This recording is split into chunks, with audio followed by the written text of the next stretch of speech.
Hello बच्चों, तो कैसे हैं आप लोग। आज हम इस वीडियो में बात करने वाले हैं जो हमारी क्लास 11th की यूनिट नंबर 3 चली हुई है, उसके हम एक्सरसाइज के क्वेश्चन सॉल्व करे हुए हैं। तो पिछली वीडियोस में हमने 15 क्वेश्चन तक सॉल्व कर लिए थे। आज हम इसमें 16 से लेकर 22 तक क्वेश्चन सॉल्व करेंगे। तो चलिए शुरू करते हैं बिना किसी टाइम वेस्टिंग के। तो यूनिट नंबर 3 का 16th क्वेश्चन है हमारा कि among the second period elements, कहता है कि सेकंड पीरियड के आपके पास में एलिमेंट हैं और सेकंड पीरियड के एलिमेंट कौन से होते हैं। लिथियम, देखो ये वाले एलिमेंट होते हैं, lithium, beryllium, boron, carbon, nitrogen, oxygen, fluorine, neon, ये वाले हमारे सेकंड पीरियड के एलिमेंट होते हैं। The actual ionisation enthalpy are in order, तो उसने हमें आयनाइजेशन एंथैल्पी का ऑर्डर बता रखा है। देखो तो सबसे पहले मैं आपको बताता हूं कि पीरियड में हम कहां चलते हैं। पीरियड के अंदर हम चलते हैं लेफ्ट टू राइट। तो अगर मैं लेफ्ट टू राइट चलूंगा तो मेरा एटॉमिक साइज जो होता है, जो मेरा एटॉमिक साइज होता है एलिमेंट्स का, वो क्या होता है, वो घटता है। और एटॉमिक साइज अगर घटता है ना, तो जो न्यूक्लियर चार्ज होता है, न्यूक्लियर चार्ज, वो क्या होगा, वो बढ़ेगा। अब न्यूक्लियर चार्ज क्या होता है, तो न्यूक्लियस का आउटर मोस्ट इलेक्ट्रॉन पर लगने वाला जो फोर्स ऑफ अट्रैक्शन होता है उसे हम न्यूक्लियर चार्ज कहते हैं। ठीक है, तो न्यूक्लियर चार्ज बढ़ेगा, तो यानी फोर्स ऑफ अट्रैक्शन अगर बढ़ेगा तो इलेक्ट्रॉन निकलवाना मुश्किल हो जाएगा। तो इसका मतलब यहां पर आयनाइजेशन एंथैल्पी क्या होती है, बढ़ती है। आयनाइजेशन जो हमारी एनर्जी होती है, आयनाइजेशन एनर्जी वो बढ़ती है। तो यहाँ पे होना क्या चाहिए था, देखो आयनाइजेशन एनर्जी ऐसी होनी चाहिए थी, इसकी ज्यादा, फिर इसकी ज्यादा, फिर इसकी, फिर इसकी, फिर इसकी, है ना, फिर इसकी सबसे ज्यादा, फिर ऐसी होनी चाहिए थी आयनाइजेशन का ऑर्डर, क्योंकि अगर मैं पीरियड की तरफ जा रहा हूं तो। और ये मेरा जनरल ट्रेंड मैंने आपको बताया। लेकिन यहाँ पे वो कहता है कि देखो बोरोन पहले आ रहा है बेरिलियम से, लेकिन यहाँ पे मैंने बताया कि बेरिलियम तो पहले आना चाहिए था बोरोन से।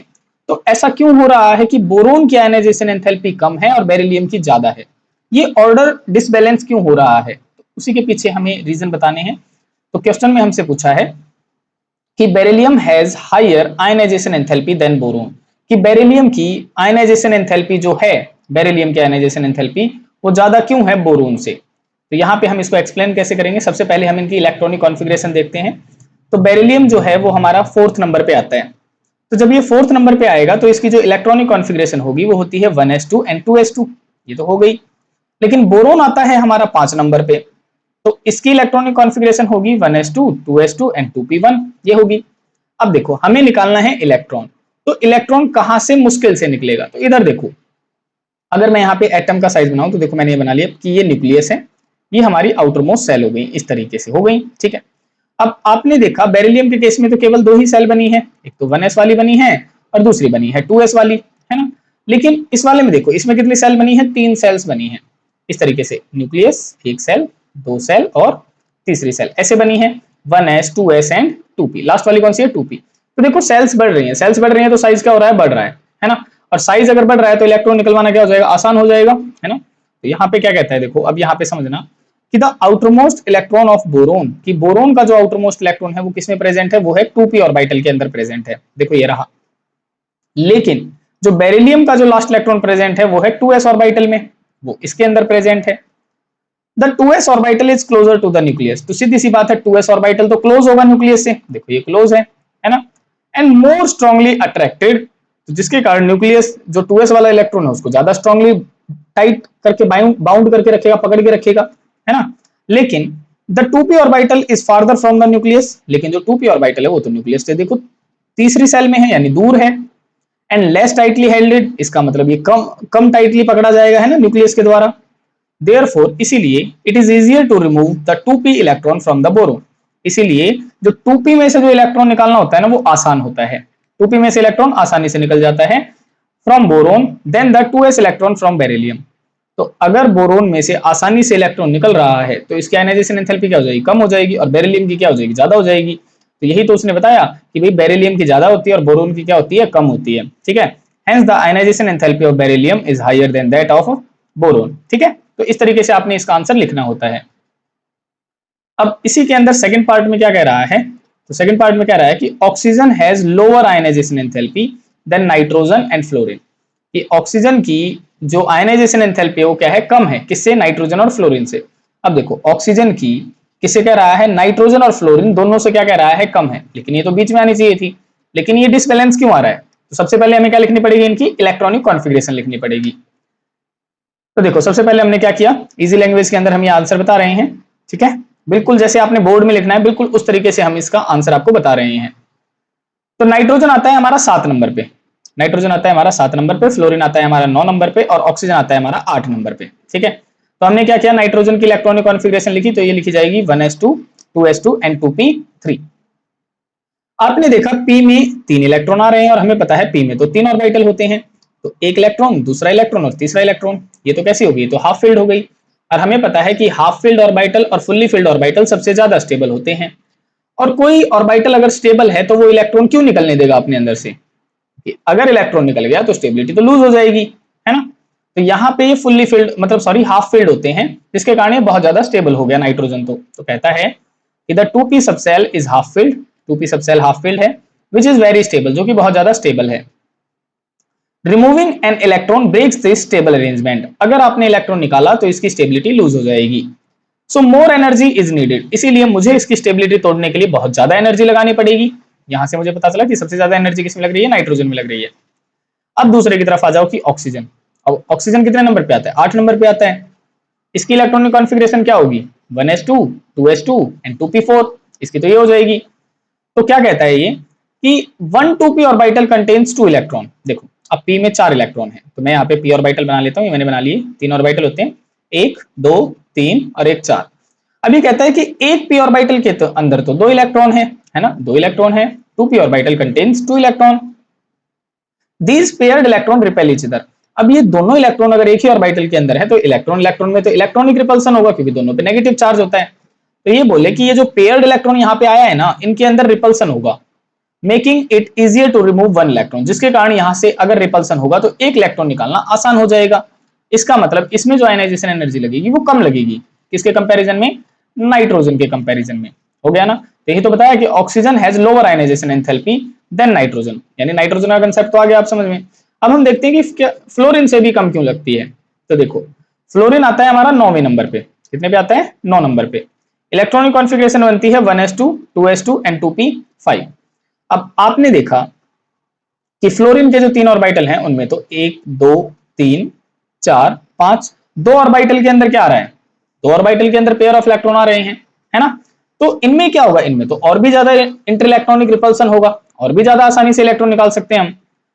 लेकिन यहां पे एक समस्या आती है, समस्या क्या आती है समझो एक बार। कहता है कि although electron repulsion is present, कि फ्लोरीन के अंदर हम समझ सकते हैं कि 2 पेयर आ रहे थे जिसके कारण इसमें रिपल्सन होगा, but fluorine has higher nuclear charge, लेकिन फ्लोरीन के पास में बहुत ज्यादा न्यूक्लियर चार्ज होता है। देखो मैंने अभी अभी ऊपर बताया था आपको कि जब हम लेफ्ट टू राइट जाते हैं तो एटॉमिक साइज घटता है लेकिन न्यूक्लियर चार्ज बढ़ता है। इसका मतलब इन दोनों के कंपैरिजन में फ्लोरीन का तो न्यूक्लियर चार्ज सबसे ज्यादा होगा, इसका मतलब न्यूक्लियस आउटर मोस्ट के इलेक्ट्रॉन को बहुत ज्यादा टाइटली बाउंड करके रखा होगा फ्लोरीन वाले में, है ना। तो यही कहता है कि फ्लोरीन का न्यूक्लियर चार्ज बहुत ज्यादा होता है, so the nucleus attracts the electron more strongly, जिसके कारण न्यूक्लियस इलेक्ट्रॉन को ज्यादा टाइटली बाउंड करके रखेगा। Therefore more energy is needed than in oxygen, इसीलिए इसके केस में और भी ज्यादा एनर्जी लगती है।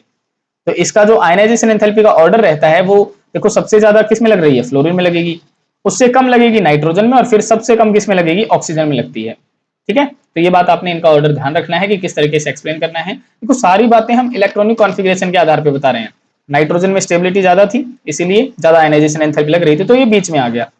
फ्लोरीन में सबसे ज्यादा क्यों लगी, क्योंकि इसमें हाई न्यूक्लियर चार्ज आ गया और बहुत ज्यादा स्मॉल साइज आ गया। स्मॉल साइज हो गया तो न्यूक्लियस ने आउटर मोस्ट के इलेक्ट्रॉन को टाइटली बाउंड करके रखा, तो इलेक्ट्रॉन निकलवाना और ज्यादा मुश्किल हो गया, जिसके कारण आयनाइजेशन एंथैल्पी इसकी बढ़ गई। लेकिन ऑक्सीजन में क्या हुआ था, ऑक्सीजन में आसानी से इलेक्ट्रॉन निकल रहा था इलेक्ट्रॉनिक रिपल्सन के कारण, इसीलिए इसकी आयनाइजेशन एनर्जी कम हो गई। ये था क्वेश्चन। अब हम नेक्स्ट देखते हैं। देखो नेक्स्ट क्वेश्चन के अंदर क्या कहता है कि how would you explain the fact that the first ionisation enthalpy of sodium is lower. कहता है कि सोडियम की जो पहली आयनाइजेशन एंथैल्पी होती है ना वो कम होती है, और सोडियम कितने नंबर पे आता है, 11 नंबर पे आता है। और आयनाइजेशन एंथैल्पी क्या होती है, वो एनर्जी होती है जो आउटरमोस्ट सेल से इलेक्ट्रॉन निकलवाने के लिए चाहिए होती है, ठीक है। देन दैट ऑफ मैग्नीशियम, तो पहली जो आयनाइजेशन एंथैल्पी है सोडियम की वो कम होती है मैग्नीशियम के कंपैरिजन में, और मैग्नीशियम आता है हमारा 12 नंबर पे। तो सबसे पहले हम इसी क्वेश्चन का आंसर दे देते हैं और इस क्वेश्चन का आंसर देने से पहले आपको इनकी इलेक्ट्रॉनिक कॉन्फ़िगरेशन पता होनी चाहिए। तो देखो इलेक्ट्रॉनिक कॉन्फ़िगरेशन क्या है, सोडियम 11 नंबर पे आ रहा है तो इसकी बनेगी 1s2 2s2 2p6 and 3s1। इसका मतलब है कि पहली सेल में 2 इलेक्ट्रॉन, अगली सेल में 8 इलेक्ट्रॉन, उससे अगली सेल में 1 इलेक्ट्रॉन। लेकिन मैग्नीशियम 12 नंबर पे आता है तो देखो लास्ट वाली में यहाँ पे 1 था लेकिन इसमें आएगा 3s2। और इसका मतलब है कि पहली सेल में 2 इलेक्ट्रॉन, अगली में 8 इलेक्ट्रॉन, अगली में 2 इलेक्ट्रॉन, इसका होगा। अगर आपको इलेक्ट्रॉनिक कॉन्फ़िगरेशन करनी नहीं आती है तो ज्यादा से ज्यादा कमेंट कीजिए ताकि मैं एक शॉर्ट वीडियो में आपको अच्छे से समझा सकूं, ठीक है। फिर मैं आपको बिल्कुल इजी तरीका बता दूंगा इलेक्ट्रॉनिक कॉन्फ़िगरेशन याद कैसे रखनी होती है, ठीक है। अब यहाँ पे देखो हर एलिमेंट क्या चाहता है, हर एलिमेंट चाहता है कि वो किसकी तरह स्टेबल हो जाए, नोबल गैसेस की तरह स्टेबल हो जाए। नोबल गैसेस कौन सी होती हैं, जो हमारे 18वें ग्रुप में प्रेजेंट है। कौन कौन सी, जैसे हीलियम है, नियोन है, आर्गन है, क्रिप्टन है, जिनॉन है, रेडॉन है, ये सारी 18वें ग्रुप में पाई जाती हैं नोबल गैसेस और ये अपने आप में स्टेबल होती हैं। तो सारे एलिमेंट चाहते हैं कि मैं इनकी तरह बन जाऊं, तो ये भी यही चाहेगा। अब सोडियम क्या करता है, सोडियम नोबल गैस की तरह बनने के लिए ये 1 इलेक्ट्रॉन डोनेट करना पसंद करता है, जिसके कारण इसकी लास्ट सेल में कितने आ जाते हैं, 8 इलेक्ट्रॉन आ जाते हैं, जो कि स्टेबल होती है और नोबल गैसेस की तरह आउटर इलेक्ट्रॉनिक कॉन्फ़िगरेशन बन जाती है। तो क्या कहता है सबसे पहले क्वेश्चन के अंदर, सबसे पहले उसने क्या पूछा हमसे कि why is the first ionisation enthalpy of sodium is lower than magnesium, कि लोअर क्यों है सोडियम की फर्स्ट आयनाइजेशन एंथैल्पी। तो आप बताएंगे sodium has only 1 electron in 3s orbital, कि सोडियम के पास में 3s में केवल 1 इलेक्ट्रॉन था। This electron is loosely held by the nucleus, और ये बिल्कुल ही लूजली पकड़ा गया था न्यूक्लियस के द्वारा। And can be removed easily, जिसे निकालना बहुत ज्यादा आसान था। लेकिन मैग्नीशियम हैज 2 इलेक्ट्रॉन्स, मैग्नीशियम के पास में 2 इलेक्ट्रॉन थे। अब देखो यहाँ पे आपको एक और चीज दिखाई देगी, एस ऑर्बिटल के अंदर मैक्सिमम 2 इलेक्ट्रॉन भरे जाते हैं। तो यहाँ पे आप देखेंगे एस में तो 2 इलेक्ट्रॉन थे, इसका मतलब ये तो ज्यादा स्टेबल था, है ना, ऐसा आपको देखने को मिल रहा है। लेकिन ये क्या कहता है कि magnesium has 2 electron in 3s orbital, magnesium के पास में 2 इलेक्ट्रॉन थे। And the nucleus attracts them more strongly, और न्यूक्लियस इनको और भी ज्यादा टाइटली बाउंड करके रखेगा, because of its higher nuclear charge, क्योंकि इनमें ज्यादा न्यूक्लियर चार्ज बन रहा है। देखो जितना ज्यादा नंबर ऑफ इलेक्ट्रॉन बढ़ता है ना उतना ही प्रोटॉन बढ़ता है। तुमने देखा इसका 11 नंबर पे आ रहा था, ये 12 नंबर पे आ रहा था, तो इसका न्यूक्लियर चार्ज ज्यादा होगा एज कंपेयर टू इसके। क्यों, क्योंकि ये क्या आ रहा है, इसमें 12 इलेक्ट्रॉन है तो 12 ही प्रोटॉन होंगे, न्यूक्लियर चार्ज ज्यादा होगा इसका, ठीक है। तो कहता है इसका न्यूक्लियर चार्ज बहुत ज्यादा था, इसका मतलब इलेक्ट्रॉन निकलवाना बहुत ज्यादा मुश्किल होगा मैग्नीशियम के केस में, लेकिन आसानी से किस में से निकल जाएगा, सोडियम में से निकल जाएगा। तो therefore less energy is needed to remove the first electron from sodium than magnesium. तो यही बात तो हमने बताई कि सोडियम में कम एनर्जी लगती है और मैग्नीशियम में ज्यादा एनर्जी लगती है। तो फर्स्ट आयनाइजेशन एंथैल्पी क्या बन जाएगी इसकी, देखो कि मैग्नीशियम की तो ज्यादा लग रही है फर्स्ट आयनाइजेशन एंथैल्पी और सोडियम की कम। फर्स्ट आयनाइजेशन एंथैल्पी का मतलब है कि पहला इलेक्ट्रॉन निकलवाने के लिए किसमें ज्यादा एनर्जी लग रही है। तो मैग्नीशियम स्टेबल है इसीलिए उसमें ज्यादा एनर्जी लग रही है और उसका हाई न्यूक्लियर चार्ज भी है, लेकिन सोडियम सोडियम का कम न्यूक्लियर चार्ज है क्योंकि उसमें नंबर ऑफ प्रोटॉन की संख्या कम है। और जो न्यूक्लियस के द्वारा फोर्स ऑफ अट्रैक्शन लगाया जाता है आउटर मोस्ट इलेक्ट्रॉन के ऊपर, वही होता है न्यूक्लियर चार्ज, ठीक है। तो सोडियम का कम है लेकिन मैग्नीशियम का ज्यादा था, इसलिए पहली आयनाइजेशन एंथैल्पी मैग्नीशियम की ज्यादा है, सोडियम की कम है। ये बात तो चलो हो गई, पहली बात तो क्लियर हो गई। लेकिन अगले ही स्टेप में कहता है but its second ionisation enthalpy is higher, लेकिन सोडियम की जो दूसरी आयनाइजेशन एंथैल्पी है, यानी अगर मैं दूसरा इलेक्ट्रॉन सोडियम में से निकालूंगा ना तो आपने ज्यादा एनर्जी लगानी पड़ेगी, ये बात वो कहता है एज कंपेयर टू मैग्नीशियम।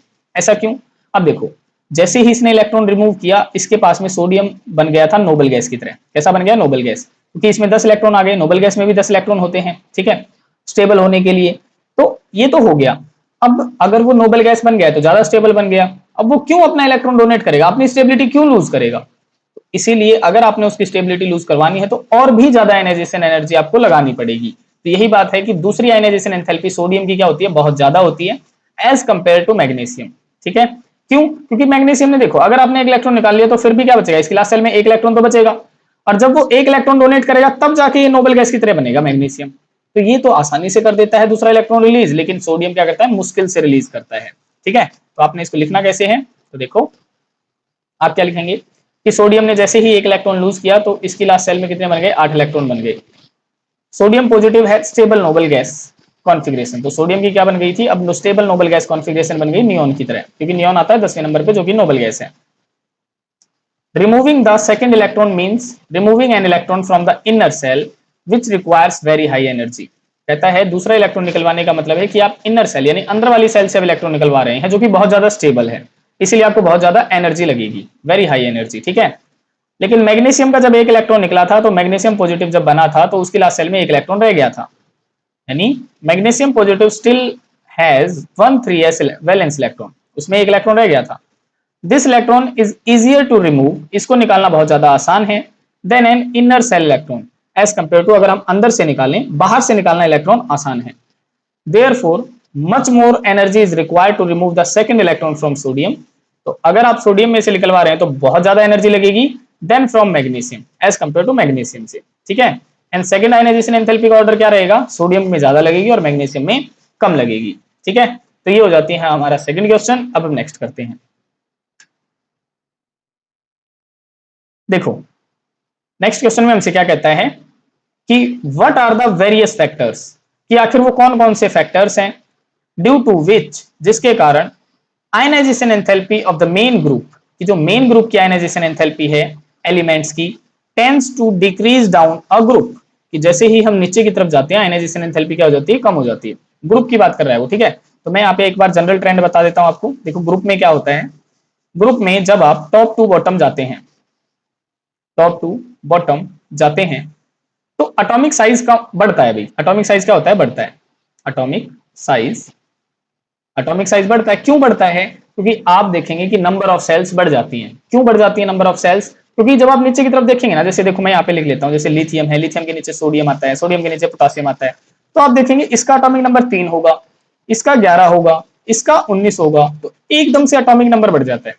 और जब एकदम से एटॉमिक नंबर बढ़ जाता है तो नंबर ऑफ सेल्स बहुत सारी बढ़ जाती हैं, और जब नंबर ऑफ सेल्स बढ़ती हैं तो न्यूक्लियस से तो दूर की तरफ जाते रहते हैं ना, तो न्यूक्लियस से जब दूर की तरफ जाते हैं तो एटॉमिक साइज तो बढ़ेगा, है ना। तो यही रीजन है कि एटॉमिक साइज बढ़ जाता है। क्यों बढ़ जाता है, क्योंकि नंबर ऑफ सेल्स बढ़ जाती हैं, नंबर ऑफ सेल्स बढ़ जाती हैं।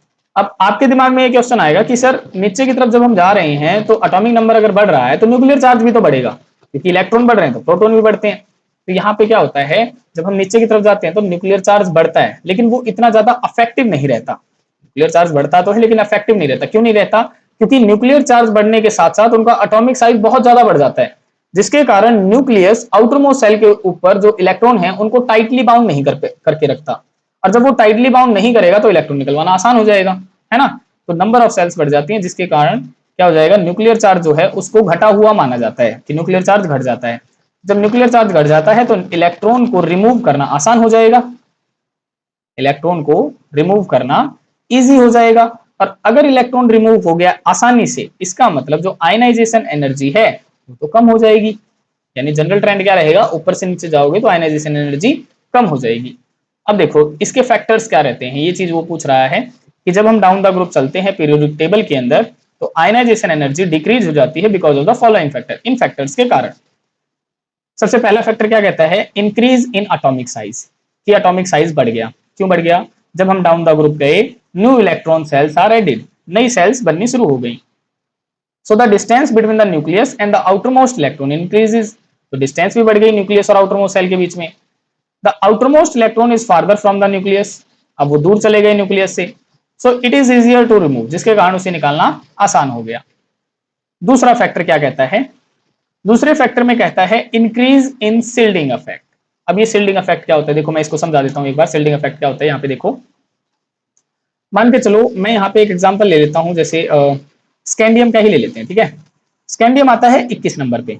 जब आप इसकी इलेक्ट्रॉनिक, वैसे रैंडम एग्जाम ले रहा हूं मैं, ठीक है, एग्जाम्पल ले रहा हूं, तो इसकी जब आप इलेक्ट्रॉनिक कॉन्फ़िगरेशन करते हैं तो होती है आर्गन 18, 3d1 और 4s2 ऐसे होती है। तो अगर मैं इनको एटॉमिक फॉर्म में लिखूं तो ये न्यूक्लियस मैंने बना लिया, ये मैंने 3d सबसेल बना ली, और ये मैंने बना ली 4s सबसेल। इस तरीके से मैंने बना ली, ठीक है। अब क्या होगा, यहां पे भी इलेक्ट्रॉन होगा, यहां पे भी इलेक्ट्रॉन होगा। अब न्यूक्लियस का काम है कि ये तो इस इलेक्ट्रॉन को भी खींचेगा और इस इलेक्ट्रॉन को भी खींचेगा, ठीक है। अब क्या होता है, जब ये इलेक्ट्रॉन खींच रहा होता है तो डी वाले और 4s इलेक्ट्रॉन वाले भी नजदीक आते हैं, ये इलेक्ट्रॉन भी नजदीक आएंगे। तो ये जब नजदीक आते हैं तो इनमें इलेक्ट्रॉन इलेक्ट्रॉन के बीच में रिपल्सन क्रिएट हो जाता है, इलेक्ट्रॉन इलेक्ट्रॉन के बीच में रिपल्सन क्रिएट होगा, और इसी रिपल्सन को कहा जाता है सिल्डिंग इफेक्ट, इसी को कहा जाता है सिल्डिंग इफेक्ट। तो सिल्डिंग इफेक्ट अगर मैं नॉर्मल वर्ड्स में आपको समझाऊं तो क्या होता है, इनर सेल्स के इलेक्ट्रॉन, देखो ये क्या है, इनर सेल है, इनर सेल के इलेक्ट्रॉन का आउटर सेल के इलेक्ट्रॉन के ऊपर लगाया गया रिपल्सन फोर्स कहलाता है शिल्डिंग इफेक्ट। समझ में आया? इनर सेल के इलेक्ट्रॉन का आउटर सेल के इलेक्ट्रॉन के ऊपर जो रिपल्सन फोर्स लगता है वही होता है शिल्डिंग इफेक्ट। अब ये ज्यादा हो गया तो साइज बढ़ जाएगा, अगर ये कम हो गया तो साइज कम हो जाएगा, है ना, क्योंकि ज्यादा बढ़ गया तो रिपल्सन बढ़ गया, रिपल्सन बढ़ गया तो सेल दूर की तरफ चली जाएगी, साइज बढ़ जाएगा। लेकिन अगर ये कम हो गया तो सेल अंदर की तरफ आ जाएगी और साइज क्या हो जाएगा, छोटा हो जाएगा। समझे बात को? तो यही है। देखो अब क्या कहेंगे आप इसका कि the number of inner electron increases down the group, जैसे जैसे तुम जाते हो इनर इलेक्ट्रॉन क्या हो जाते हैं, इंक्रीज हो जाते हैं, नीचे वाली सेल में ज्यादा इलेक्ट्रॉन आते हैं। These inner electrons shield the outermost electron from the attraction of the nucleus। ये जो इनर इलेक्ट्रॉन है वे आउटर इलेक्ट्रॉन को क्या करते हैं, शील्ड प्रोवाइड करते हैं। जैसा कि मैंने बताया ना, ये इनको शील्ड प्रोवाइड करते हैं ताकि न्यूक्लियस इनको ना खींच पाए, 4s के इलेक्ट्रॉन को न्यूक्लियस ना खींच पाए, तो ये शील्ड प्रोवाइड कर रहे हैं, है ना। तो ये शील्ड प्रोवाइड कर देते हैं इनको। Therefore the outermost electron feels less nuclear attraction, जिसके कारण बाहर वाले इलेक्ट्रॉन क्या करते हैं, लेस अट्रैक्शन फील करते हैं न्यूक्लियस के द्वारा। And can be remove more easily, और आसानी से उनको बाहर वाले एनर्जी क्या कर सकती है, उनको निकाल सकती है, क्योंकि वो तो न्यूक्लियस से दूर हो गए ना, इसीलिए। तीसरे इफेक्ट में क्या कहता है, तीसरे इफेक्ट में कहता है decrease in affective nuclear attraction, कि जब आप नीचे की तरफ जाते हैं तो मैंने कहा था ना कि न्यूक्लियर चार्ज भी बढ़ना चाहिए था, लेकिन न्यूक्लियर चार्ज बढ़ता तो है लेकिन वो क्या होता है, लेस इफेक्टिव रहता है।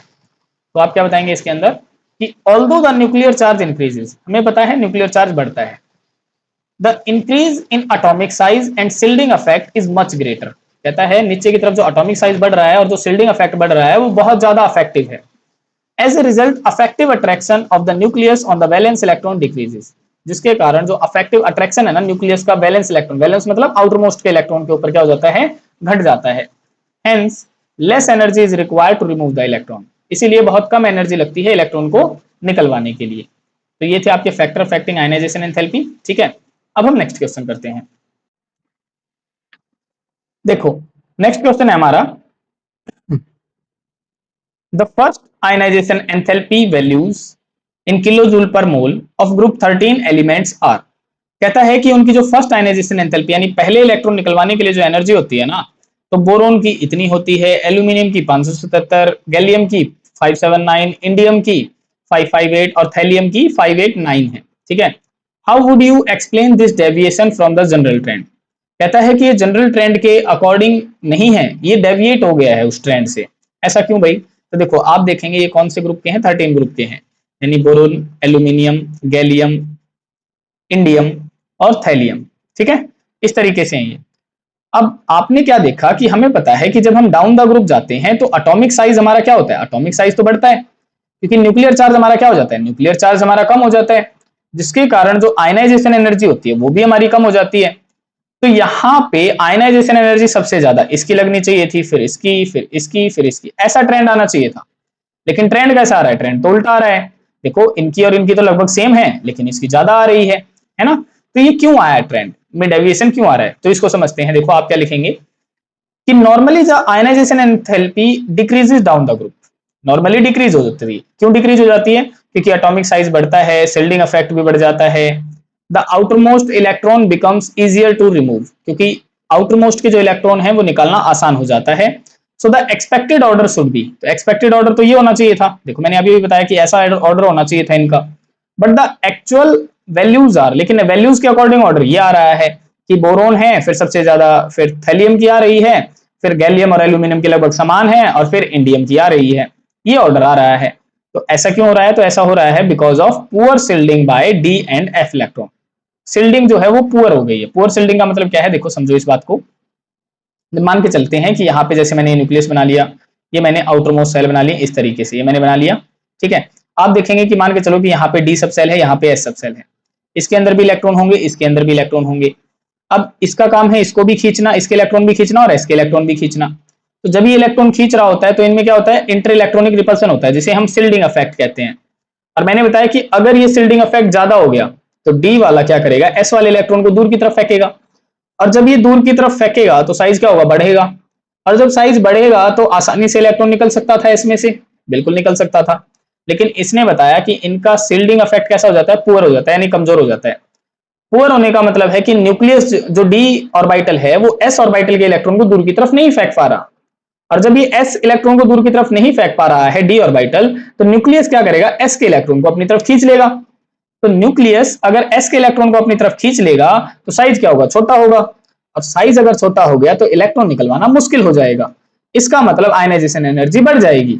तो ये जो आयनाइजेशन एनर्जी बढ़ी है ना थैलियम की, वो इसी कारण बढ़ी है क्योंकि इनका पुअर शील्डिंग इफेक्ट आ जाता है d और f इलेक्ट्रॉन्स का। समझ में आया कि पुअर शील्डिंग के कारण जो d ऑर्बिटल है, f ऑर्बिटल है, वो s के इलेक्ट्रॉन को दूर की तरफ नहीं फेंक पाता, तो न्यूक्लियस उनको खींच लेता है, जिसके कारण साइज कम हो जाता है। साइज कम हो गया तो आयनाइजेशन एंथैल्पी बढ़ जाती है। तो यही रीजन रहा है कि थैलियम की आयनाइजेशन एंथैल्पी बढ़ गई है, क्योंकि इनका पुअर शील्ड रहा है d और इलेक्ट्रॉन का और f इलेक्ट्रॉन का। ठीक है, ऐसे एग्जांपल से समझते हैं। जैसे मान लो कि अगर वो कह दे कि गैलियम की स्लाइटली हायर देन एल्यूमिनियम से है, तो गैलियम की एल्यूमिनियम से ज्यादा क्यों हुई, होना क्या चाहिए था, एल्यूमिनियम की ज्यादा होनी चाहिए थी गैलियम से, लेकिन गैलियम की ज्यादा है। देखो गैलियम की ज्यादा है एल्यूमिनियम से, तो ऐसा क्यों हुआ है। तो इसको समझो भाई, क्योंकि गैलियम 10 इलेक्ट्रॉन आते हैं गैलियम के 3D में। आप इसकी इलेक्ट्रॉनिक कॉन्फ़िगरेशन देखेंगे तो गैलियम आता है 31 नंबर पे। इसकी इलेक्ट्रॉनिक कॉन्फ़िगरेशन वैसे तो ये होगी, अदरवाइज आप नोबल गैस से करेंगे तो ये छोटी रहती है। कि आर्गन हमारा 18 नंबर पे आता है, 3D में 10 होंगे, 4s2 होंगे और 4p में 1 होंगे। तो अगर मैं इनका आपको इस तरीके से बनाऊं, जैसे मैंने न्यूक्लियस बना लिया, ये मैंने इस तरीके से सेल्स बना ली, ऐसे मैंने बना ली, ठीक है। तो अंदर की तरफ क्या होगा, ये हमारा जैसे 3D हो जाएगा, ठीक है, ये 3D हो जाएगा, ये 4s हो जाएगा, इस तरीके से हो जाएगा, ठीक है, 3D 4s 4p ऐसे हो जाएंगे, है ना। तो आप देखेंगे कि इलेक्ट्रॉन तो इसमें भी हैं, इसमें भी हैं और इसमें भी हैं। न्यूक्लियस का काम इसके इलेक्ट्रॉन को भी खींचना है, इसके इलेक्ट्रॉन को भी खींचना है और इसके इलेक्ट्रॉन को भी खींचना है। लेकिन जब ये आएंगे ना, तो इलेक्ट्रॉन क्या करेगा, इनको इंटर इलेक्ट्रॉनिक रिपल्सन फील करवाएगा, डी वाला एस वालों को और पी वालों को। तो जब ये इंटर इलेक्ट्रॉनिक रिपल्सन फील करवाएगा, तो अगर ये कमजोर हुआ तो ये दूर नहीं फेंक पाएगा ना एस के इलेक्ट्रॉन को ना पी के इलेक्ट्रॉन को, और दूर नहीं फेंक पाएगा तो न्यूक्लियस क्या करेगा, इनको अपनी तरफ खींच लेगा। और जब इनकी तरफ खींच लेगा तो साइज क्या हो जाएगा, कम हो जाएगा और आयनाइजेशन एंथैल्पी बढ़ जाएगी। तो यही रीजन रहता है कि ये पुअर शील्डिंग इफेक्ट शो कर जाता है। तो आप कहेंगे D electron do not shield the nucleus effectively, कि डी इलेक्ट्रॉन न्यूक्लियस को शील्ड ही नहीं कर पाया। न्यूक्लियस को शील्ड करने का मतलब है कि एस इलेक्ट्रॉन को रिपेल ही नहीं कर पाया। Therefore, outermost electron experiences greater attraction from the nucleus. इसीलिए जो आउटरमोस्ट के इलेक्ट्रॉन हैं, ये वाले और ये वाले इलेक्ट्रॉन, ये क्या करते हैं, न्यूक्लियस के द्वारा ज्यादा फोर्स ऑफ अट्रैक्शन फील करते हैं। Hence, more energy is needed to remove the electron from gallium. इसीलिए बहुत ज्यादा एनर्जी लगती है आउटरमोस्ट के इलेक्ट्रॉन को निकलवाने के लिए। Therefore, gallium has slightly higher ionization enthalpy than aluminium. यही रीजन है इसका कि गैलियम की आयनाइजेशन एंथैल्पी ज्यादा है एज कंपेयर टू एल्यूमिनियम। समझ में आया, ठीक। अब हम नेक्स्ट क्वेश्चन करते हैं। देखो नेक्स्ट क्वेश्चन में हमसे क्या कहता है कि which of the following pairs, आपको यहाँ पे दो पेयर्स दी गए हैं, ऑक्सीजन और फ्लोरीन या फिर फ्लोरीन और chlorine, would have a more negative electron gain enthalpy. इन दोनों में से आपने बताना है कि इलेक्ट्रॉन गेन एंथैल्पी ज्यादा नेगेटिव किसकी है। तो यहाँ पे एक छोटी सी बात आप मेरी याद रखेंगे कि अगर इलेक्ट्रॉन आसानी से जुड़ गया, अगर इलेक्ट्रॉन आसानी से जुड़ गया तो आपकी जो इलेक्ट्रॉन गेन एंथैल्पी की वैल्यू है ना, वो आपकी आएगी नेगेटिव के अंदर, ठीक है। और अगर इलेक्ट्रॉन मुश्किल से जुड़ रहा है, मुश्किल से जुड़ रहा है, तब जो आपकी इलेक्ट्रॉन गेन एंथैल्पी की वैल्यू आएगी वो आएगी पॉजिटिव में। ये बात आप ध्यान रखना, अगर आपको ये बात याद हो गई है तो बहुत आसानी से आप क्वेश्चन इसको कर सकते हैं। तो इसने सबसे पहले पूछा कि ऑक्सीजन और फ्लोरीन में से किसकी ज्यादा नेगेटिव में आएगी इलेक्ट्रॉन गेन एंथैल्पी की वैल्यू। तो सबसे पहले हमें क्या करना पड़ेगा, इनका इलेक्ट्रॉनिक कॉन्फ़िगरेशन। और ऑक्सीजन हमें पता है 8वें नंबर पे आता है और फ्लोरीन हमारा 9वें नंबर पे आता है। तो ऑक्सीजन की इलेक्ट्रॉनिक कॉन्फ़िगरेशन बनती है 1s2 2s2 एंड 2p4, लेकिन फ्लोरीन की इलेक्ट्रॉनिक कॉन्फ़िगरेशन बनती है 1s2 2s2 एंड 2p5। अब देखो फ्लोरीन, देखो होता क्या है, जैसे लिथियम है, बेरिलियम है, बोरोन है, कार्बन, नाइट्रोजन, ऑक्सीजन, फ्लोरीन ऐसे है। तो जब आप लेफ्ट टू राइट जा रहे हैं तो एटॉमिक साइज क्या हो रहा है, एटॉमिक साइज तो कम होता है। आपने अभी भी देखा एटॉमिक साइज कम क्यों होता है, क्योंकि न्यूक्लियर चार्ज बढ़ता है। तो आप देखेंगे कि ऑक्सीजन के कंपैरिजन में फ्लोरीन का न्यूक्लियर चार्ज ज्यादा है। और दूसरा आप साइज देखेंगे तो साइज भी फ्लोरीन का कम है। तो यहां पे वो कहता है कि fluorine has higher effective nuclear charge, fluorine का ज्यादा न्यूक्लियर चार्ज हो गया, and smaller atomic size than oxygen, और साइज भी उसका छोटा हो गया ऑक्सीजन के कंपैरिजन में।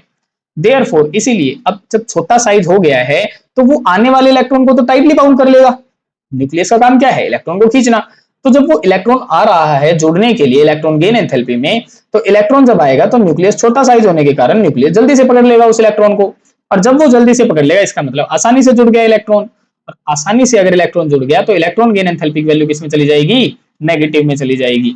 तो कहता है fluorine attracts an incoming electron more strongly, ज्यादा से अच्छे से पकड़ लेता है वो।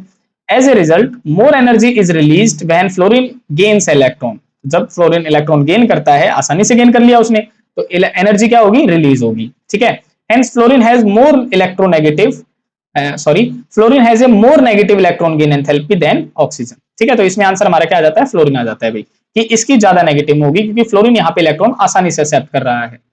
सिमिलर केस अब हम देखेंगे फ्लोरीन और क्लोरीन के लिए। तो एक बार फ्लोरीन और क्लोरीन के लिए मैं बता दूं, ये आते हैं यहाँ पे, देखो फ्लोरीन आता है, फिर क्लोरीन आता है, फिर ब्रोमीन आता है, फिर आयोडीन आता है, यानी डाउन द ग्रुप की बात हो रही है। तो जब डाउन द ग्रुप होगा तो हमें पता है कि एटॉमिक साइज तो बढ़ता है। क्यों बढ़ता है, क्योंकि न्यूक्लियर चार्ज क्या होता है, न्यूक्लियर चार्ज तो घटता है। इसका मतलब जो न्यूक्लियस है, जो हमारा न्यूक्लियस है और जो आने वाला इलेक्ट्रॉन है, बिटवीन इनकमिंग इलेक्ट्रॉन जुड़ने के लिए जो आ रहा है, उनके बीच में जो फोर्स ऑफ अट्रैक्शन होगा वो क्या होगा, वो तो कम होगा, क्योंकि साइज बढ़ गया ना, एटॉमिक साइज बढ़ गया, तो न्यूक्लियस और आने वाले इलेक्ट्रॉन में फोर्स ऑफ अट्रैक्शन क्या हो जाएगा, कम हो जाएगा। तो जब फोर्स ऑफ अट्रैक्शन कम हुआ तो न्यूक्लियस उस इलेक्ट्रॉन को आसानी से नहीं पकड़ेगा, और इलेक्ट्रॉन को आसानी से नहीं पकड़ा इसका मतलब आसानी से नहीं जुड़ा, और आसानी से अगर नहीं जुड़ा तो हमें एनर्जी देनी पड़ेगी जोड़ने के लिए। तो जब हम एनर्जी देंगे तो एनर्जी किस में चली जाएगी, पॉजिटिव में चली जाएगी। तो यहाँ पे ध्यान रखना कि जब हम डाउन द ग्रुप जाते हैं तो जो इलेक्ट्रॉन गेन एंथैल्पी की जो वैल्यूज हैं वो किस में जाती हैं, वो पॉजिटिव की तरफ बढ़ती हैं डाउन द ग्रुप, ठीक है। ये था जनरल ट्रेंड। अब हम यहाँ पे बात कर लेते हैं, देखो normally electron gain enthalpy becomes less negative down the group. Less negative का मतलब है कि वो पॉजिटिव की तरफ बढ़ती हैं जब हम नीचे की तरफ जाते हैं। So we might expect fluorine to have more negative value. तो इसका मतलब है कि जब हम डाउन द ग्रुप जा रहे हैं, पॉजिटिव में बढ़ रही है, इसका मतलब इसकी वैल्यू तो मोर नेगेटिव में आनी चाहिए इलेक्ट्रॉन गेन एंथैल्पी की, ऐसा ही होना चाहिए। लेकिन but this is an exception, ये क्या है, फ्लोरीन का केस एक्सेप्शन में आ जाता है।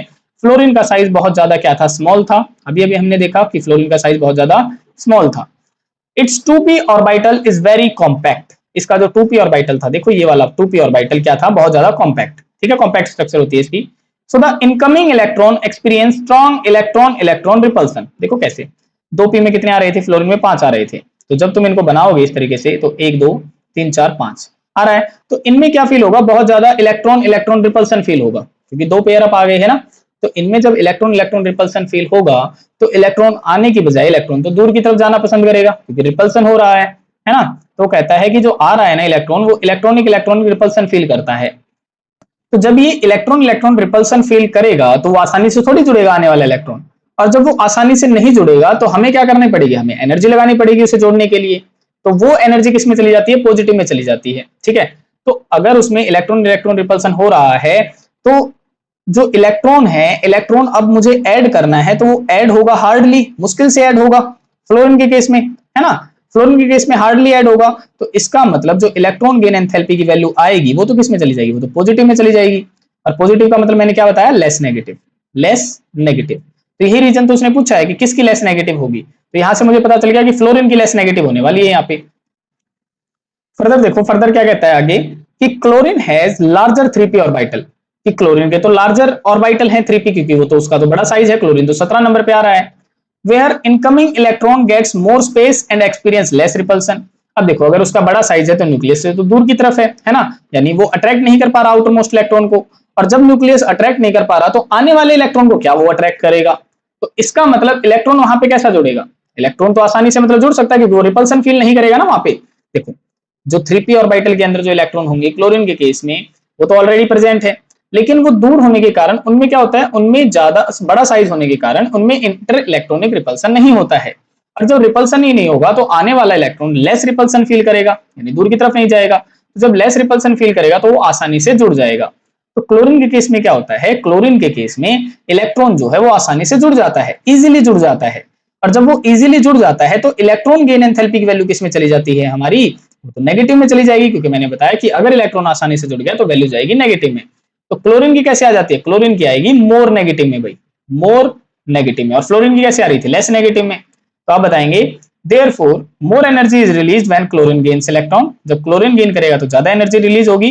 Hence, chlorine has more negative electron gain enthalpy than fluorine. तो आंसर हमारा क्लोरीन आ जाता है, क्योंकि क्वेश्चन में हमसे क्या पूछा गया है कि which have more negative electron gain enthalpy. तो नेगेटिव किसकी है? क्लोरीन की है भाई. ठीक है, और इस वाले केस में नेगेटिव किसकी थी? तो इस वाले केस में फ्लोरीन की थी. ठीक है, तो ये था हमारा क्वेश्चन. अब हम नेक्स्ट करते हैं. देखो नेक्स्ट क्वेश्चन हमारे पास में कि would you expect the second electron gain enthalpy of oxygen as positive, more negative or less negative than the first. कहता है कि ऑक्सीजन जो है, चलो मान लिया पहला इलेक्ट्रॉन तो उसने ऐड कर लिया, लेकिन जब वो दूसरा इलेक्ट्रॉन ऐड करेगा अपने पास में, तो क्या उसकी इलेक्ट्रॉन गेन एंथैल्पी की वैल्यू पॉजिटिव में जाएगी, नेगेटिव में जाएगी या लेस नेगेटिव में जाएगी? ये बात वो हमसे पूछ रहा है और अपने जवाब को जस्टिफाई करो, ये बात वो कहता है. तो अब यहाँ पे क्या कहता है, देखो जनरली क्या होता है, जो सेकंड इलेक्ट्रॉन गेन एंथैल्पी है ना ऑक्सीजन की, वो पॉजिटिव रहती है. ऐसा क्यों? तो यहाँ पे आप समझना बात को. देखो मान के चलो कि ऑक्सीजन था, एक इलेक्ट्रॉन उसने लिया, तो जब वो लेगा तो ऑक्सीजन आसानी से एक इलेक्ट्रॉन जोड़ लेता है, क्योंकि ऑक्सीजन के ऊपर फिलहाल कोई नेगेटिव चार्ज नहीं था. इलेक्ट्रॉन आसानी से जुड़ गया, नेगेटिव चार्ज आ गया. तो यहाँ पे अगर वो इलेक्ट्रॉन आसानी से जुड़ गया ना, तो आप देखेंगे इलेक्ट्रॉन गेन एंथैल्पी की वैल्यू नेगेटिव में आएगी, जो फर्स्ट आयनाइजेशन एंथैल्पी की है. लेकिन जब ओ नेगेटिव के पास में दूसरा इलेक्ट्रॉन जुड़ने के लिए आता है ना, आप देखेंगे ऑक्सीजन पे नेगेटिव चार्ज है, इलेक्ट्रॉन के ऊपर नेगेटिव चार्ज है, तो नेगेटिव नेगेटिव के बीच में क्या होता है? रिपल्सन क्रिएट हो जाता है ना. और अगर इनमें रिपल्सन क्रिएट हो गया तो इलेक्ट्रॉन आसानी से नहीं जुड़ेगा, और इलेक्ट्रॉन आसानी से नहीं जुड़ेगा तो आपको बाहर से एनर्जी देनी पड़ेगी जोड़ने के लिए. तो यहाँ पे इलेक्ट्रॉन आसानी से नहीं जुड़ा, और आसानी से नहीं जुड़ता है तो इलेक्ट्रॉन गेन एंथैल्पी की वैल्यू किसमें चली जाती है? ये चली जाती है पॉजिटिव के अंदर.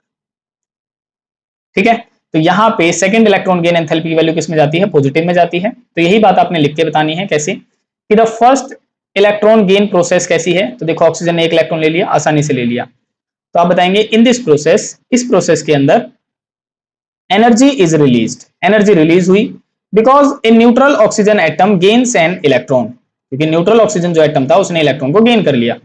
Therefore the first electron gain enthalpy is negative, इसलिए जो पहली इलेक्ट्रॉन गेन एंथैल्पी वो किसमें चली गई? नेगेटिव में चली गई. The second electron gain process is, second electron gain process क्या होगी? तो यहाँ पे देखो सेकंड इलेक्ट्रॉन जब लेगा वो तो इस तरीके से आएगा, O नेगेटिव एक इलेक्ट्रॉन लेगा और O2 के नेगेटिव आ जाएगा. Here the electron is added to an already negatively charged ion. कहता है यहाँ पे इलेक्ट्रॉन जो ऐड हो रहा है ना, वो ऑलरेडी नेगेटिव चार्ज ऑक्सीजन के ऊपर हो रहा है. Since both the ion and the incoming electron have negative charges, ये दोनों के ऊपर कैसे हैं? नेगेटिव चार्जेस हैं. दे रिपेल ईच अदर, वे एक दूसरे को रिपेल कर लेंगे. Extra energy is required to overcome this repulsion, तो इस रिपल्सन को कम करने के लिए हमें बाहर से एनर्जी देनी पड़ेगी. Therefore the second electron gain enthalpy of oxygen is positive, इसलिए बाहर से अगर एनर्जी दे दी तो वैल्यू किसमें चली जाएगी? इलेक्ट्रॉन गेन एंथैल्पी की पॉजिटिव में चली जाती है. ठीक है, तो ये इस तरीके से आपने अपने आंसर्स देने होते हैं. अब हम नेक्स्ट क्वेश्चन करते हैं.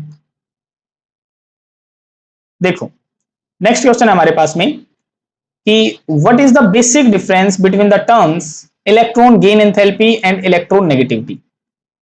तो देखो इलेक्ट्रॉन गेन एंथैल्पी क्या होती है? जब कोई आइसोलेटेड गैसियस एटम, आइसोलेटेड का मतलब है जब कोई अकेला एटम होता है ना, आइसोलेटेड गैसियस एटम, जब कोई अकेला आइसोलेटेड गैसियस एटम इलेक्ट्रॉन को गेन करता है, इलेक्ट्रॉन को गेन करता है, तो क्या कर लेता है? वो अनायन बना लेता है. जैसे मैं यहाँ पे बताता हूँ कि ये मेरे पास में आइसोलेटेड गैसियस एटम है, उसने एक इलेक्ट्रॉन लिया, क्या बना लिया? एक्स के ऊपर नेगेटिव चार्ज बना लिया, तो ये क्या बन जाता है? नेगेटिव आयन बन जाता है, जिसे हम अनायन बोलते हैं.